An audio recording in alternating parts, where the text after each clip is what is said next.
Hi, my name is Monte Tilgner with the Iowa High School Athletic Association. This will be our final training video for the preseason for 2024.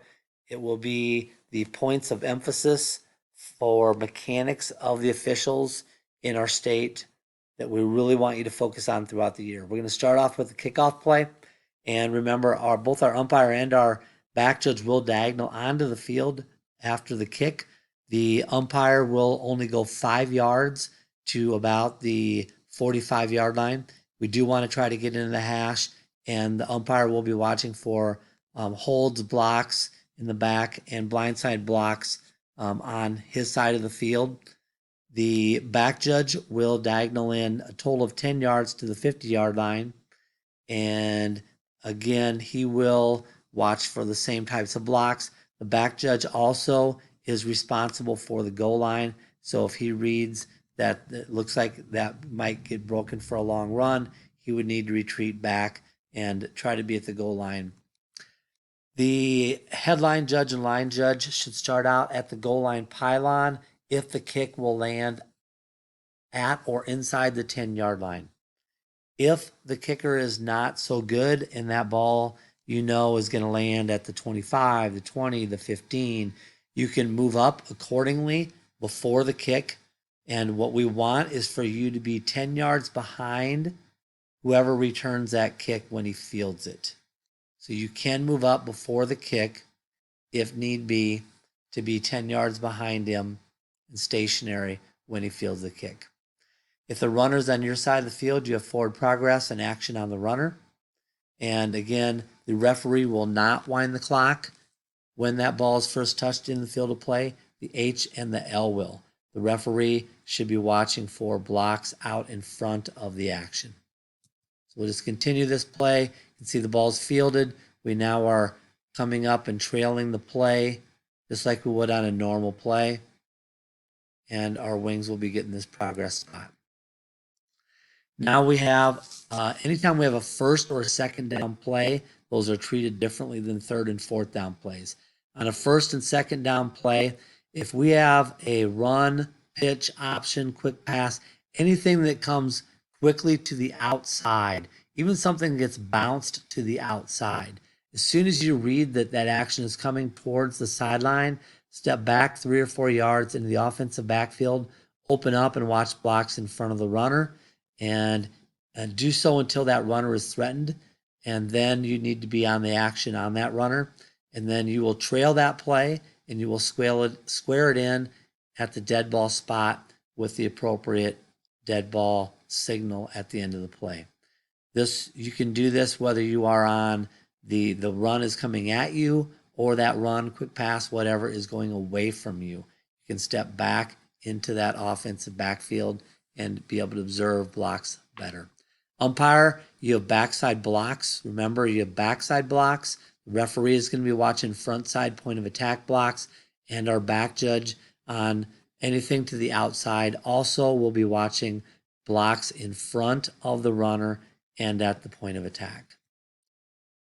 So on this play right now, we would want you to be stepping back, and you would be right at this position, and you would be, then you can open up and you can look at the blocks and have a better angle to watch those blocks. When you're done, square it in or come down the line and square it off. Again, first and second down play. This time we have a run between the tackles. So if it's first or second down play, run between the tackles, we are going to hold the line of scrimmage until the runner gets 3 to 4 yards downfield. Then we will trail him and square it off with the appropriate dead ball signals.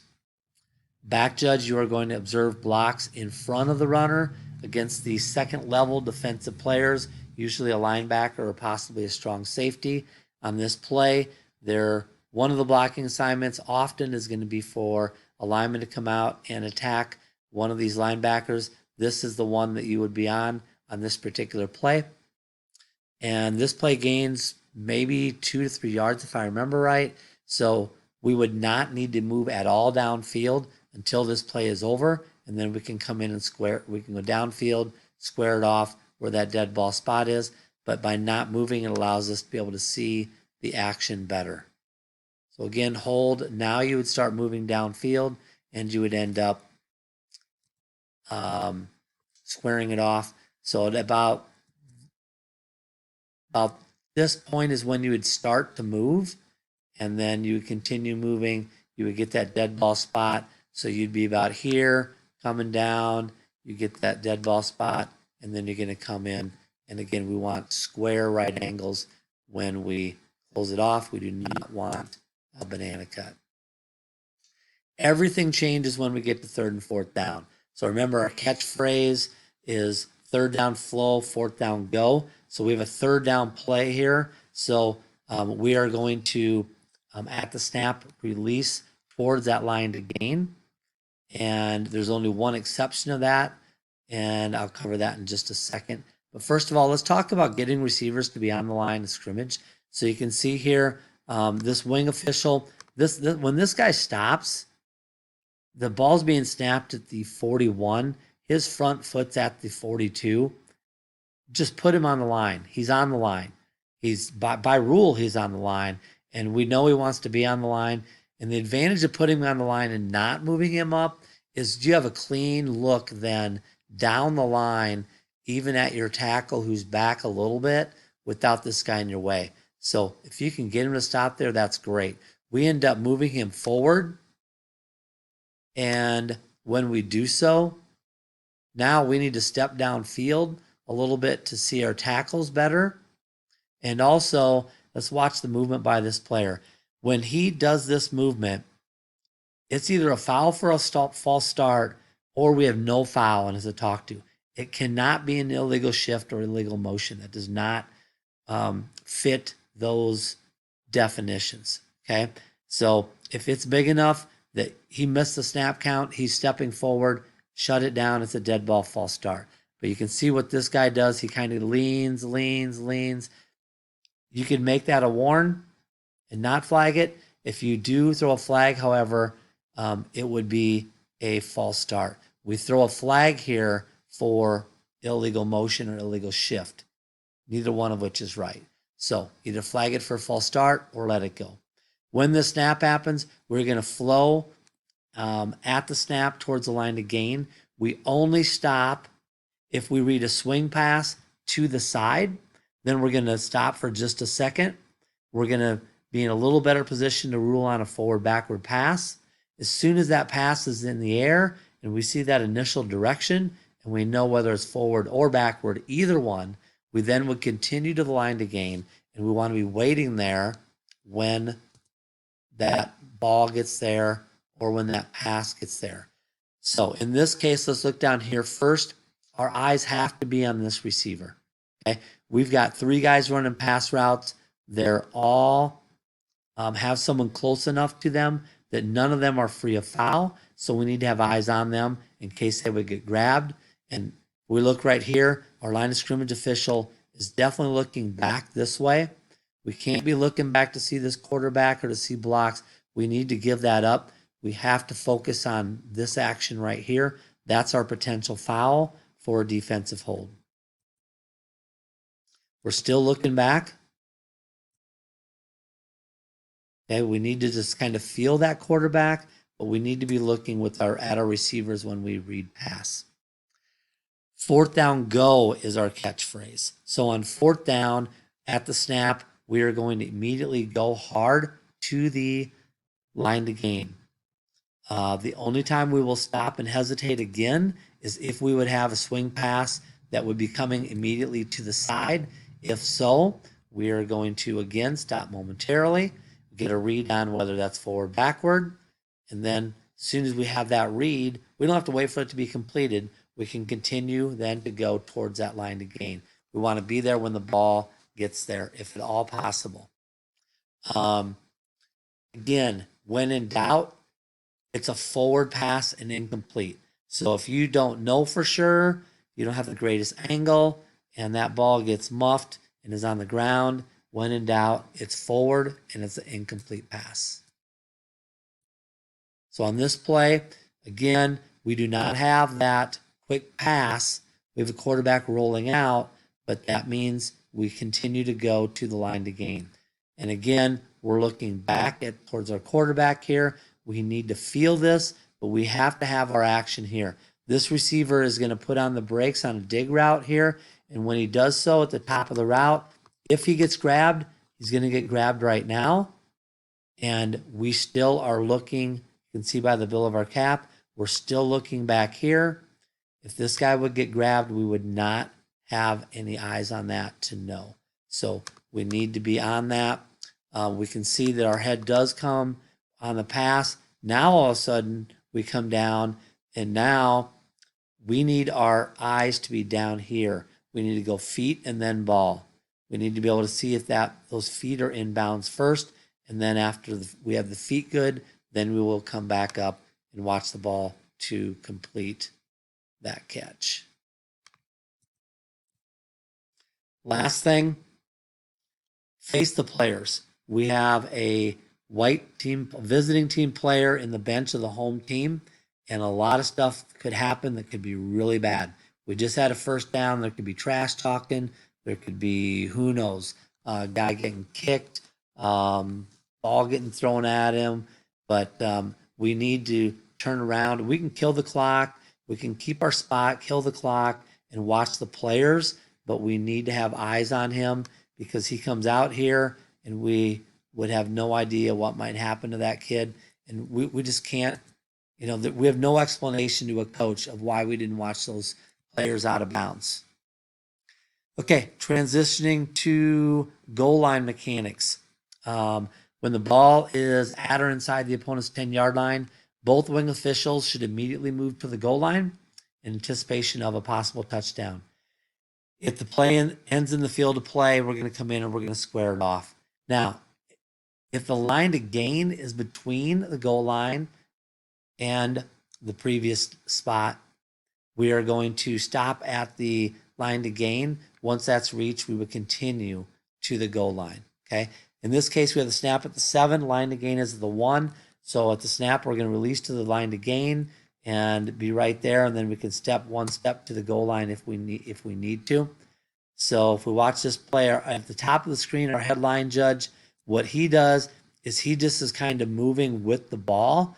You need to go hard all the way to this line to gain, not be waiting and going with the ball. You can see our line of scrimmage official here at the bottom of the screen. Line judge did it right.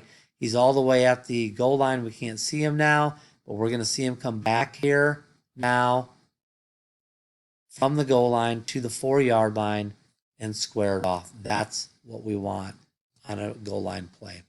Reverse goal line mechanics. It starts at the 10-yard line.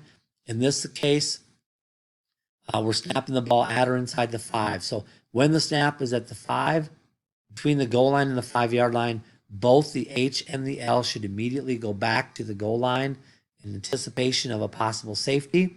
If the play ends in the field of play, you can come in and you can come forward and you can get that dead ball spot and then square it off. So let's watch this one. This ball right now is the goal line's already threatened. He's standing on the goal line with the ball. So we need to continue going all the way back to the goal line. We want to be there so we have that look. Okay, we can continue to officiate the play. And then at the end of it, we can come in and square it off like we do it here. Now this next snap, the last snap was at the 5. Now we're going to be at the 7. So now it changes just a little bit. Okay, when we're between the 5 and the 10 going out, the H is going to retreat towards the goal line. The L will read the play. If the L thinks the goal line might be threatened, he'll continue to go back. If he doesn't, he can hold his spot. Next, we have a punt play. Again, these are very important. We need to do a better job at where we're looking and what we're doing on punt plays. So headline judge, remember, you were going to release hard downfield. As soon as that ball is kicked and you're going to be watching gunners, those are your first couple players on your side of the field going downfield for holds, illegal blocks in the back. Do not watch the ball. Do not watch the return man while the ball's in the air. You have to be watching the gunners. The reason is our back judge is going to be watching for a valid or invalid fair catch signal until that ball is possessed by somebody. So on punt plays, back judge, start out right behind the return man, 5 to 7 yards behind him. If you have 2 return men, you're going to split them, be between them, 5 to 7 yards deep though. And then our goal is to move and be 5 to 7 wide, 5 to 7 deep on the catch. After he's completed the catch and now becomes a runner, you are going to watch, watch for blocks. Again, you need to watch the return man for valid or invalid fair catch signals until he possesses the ball. Very important that after you get the initial depth and direction of that kick, back judge, after that, you do not watch the ball anymore. You need to be watching for that signal by your return man. Line judge, you are going to release hard at the snap, downfield. Again, watching gunners, who are the first couple guys on the outside going down the field. And you're watching for those illegal block in the backs and the holds. Very important, again, you do not watch the ball. You do not watch the return man while the ball is in the air. If he fields the ball and is running your direction, you're going to have the forward progress. So, new mechanic for our umpire. And believe me, you're going to love it after you try this. Start out as close to the linebackers as you can. If they put everybody up here on the line, start just a couple yards behind them. After the snap, find a safe area where you can move up even closer to that line of scrimmage, even to the line of scrimmage. And as soon as those guys get past you, then you can pivot and you can officiate the action by those second and third wave players going down the middle of the field. The advantage of this is when these players pass you, they will be going a lot slower. So if you get bumped into, they're not running as hard, and you're going to be able to also be able to pivot and officiate players in the middle of the field. So our line judge is already gone. Our headline judge is now going to finish watching that ball being kicked as you release downfield. Umpire, again, step up, pivot, and watch the second wave of these return guys. So on this one, we have excellent position by our back judge, 5 to 7 wide, 5 to 7 deep at the catch. That's perfect. And stay at or inside the hash, even if the ball gets caught outside. We're tossing our beanbag right now, which we're just going to toss that forward to that where he catches that ball.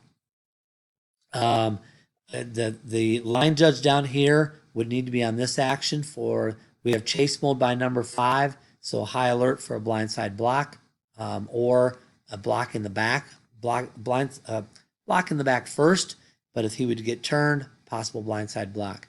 We have an excellent call for illegal block in the back by our H during this return. And we have, I don't want that arrow. We have chase mode, so any contact in the back is a foul. And let's talk about penalty enforcement.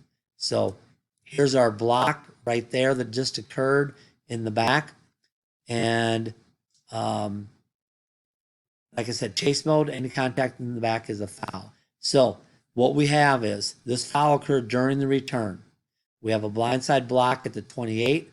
The end of the run is the 27. So we're going to enforce this penalty from the end of the run. We have a running play. Okay, so we'll talk about that here in a second. So on all fourth down plays, where the punt occurs, or when a punt occurs, we should report at the end of the play to the crew our foul, starting out with 2 things, either during the kick or during the return. We always start it out with that if we have a foul. If our foul is by Team R during the kick, we have a PSK foul. The post-scrimmage kick or PSK foul, basic spot is the end of the kick, and that's why our beanbag is tossed by our back judge to mark the end of that kick. If it's a foul during the return, it's a running play. It is no different than a handoff. Okay, it's a running play. The basic spot is the end of the run, and we're going to enforce it from the end of the run if the foul is in advance of the end of the run. If the foul would be behind the end of the run, then we would enforce it from the spot of the foul. which means we would have to make sure our flag is at the correct spot. So as we continue here, we can see our flag actually went 5 yards too far. So we would want to move that flag back to where the foul occurred. That way we can see that that foul was in advance of the end of the run, and we know we're going to enforce it from the end of the run. Really work on your punt plays. Punt play is continued here. We're going to have a punt. And again, that's just kind of who we're watching. Umpire's going to move up again and have these guys. We have our gunners for the wings. Very good work by this back judge. The goal line is good. I like the position at the goal line. A little wider might be better, but overall good. H&L, remember, stay off the field. So as you're coming down the field, you should be coming down the field in the white.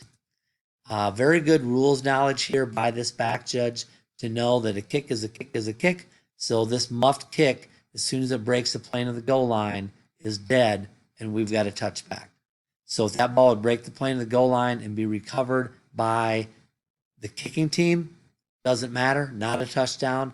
That ball was dead as soon as it broke the plane of the goal line. Our last one is field goal try mechanics, and we have very good positioning by our referee. 10, 11 yard line. I'm sorry. Position 10 or 11. Oh, that's not right. I'm sorry. Not at the 10 or 11. If we have a snap, you're going to be positioned at the 16 or 17 yard line. So about 5-6 yards behind the holder, and wider, so about at the hash. And then you have a good angle for possible running into a roughing. The wing official who is on this line of scrimmage has everything all the way across the line because your buddy's not here anymore. They're underneath the post. So you got to make sure you watch for all encroachment and false starts all the way across the line. Be on high alert for the guys on the other side to try to get a jump on that and make sure we shut that down. The wing official under the upright with the back judge. The back judge is going to have the whistle. Step out together. The back judge dictates when he goes up and when he comes down, and do it together. Say yes, yes, yes, or no, no, no. We do not say good or no good, because if you don't hear the no part and he goes no good and you go good, then we have a problem. It's yes, yes, yes, no, no, no. Up together, down together. Looks really good when you do it. So this official here came down too early. Wait. We want to wait until the referee has seen our signal. And if he'd be tied up with the kicker and all that, with some action there, just hold it a few seconds, go down together, and then get on the 0-2-0 and let him know, hey, that field goal was good, or that field goal was missed, or that try. All right, so those are our most important point of emphasis mechanics for our officials for 2024. Really focus on these different types of plays, pregame them, talk about them. These are the same things that our observers are going to be looking for when they come out and observe you. So we are right around the corner with a handful of games being played this week and a lot of scrimmages played this week. Enjoy it. Keep following the training videos. Send in plays that you find challenging and that we should put on for continued training. Thank you, and we'll talk to you again soon.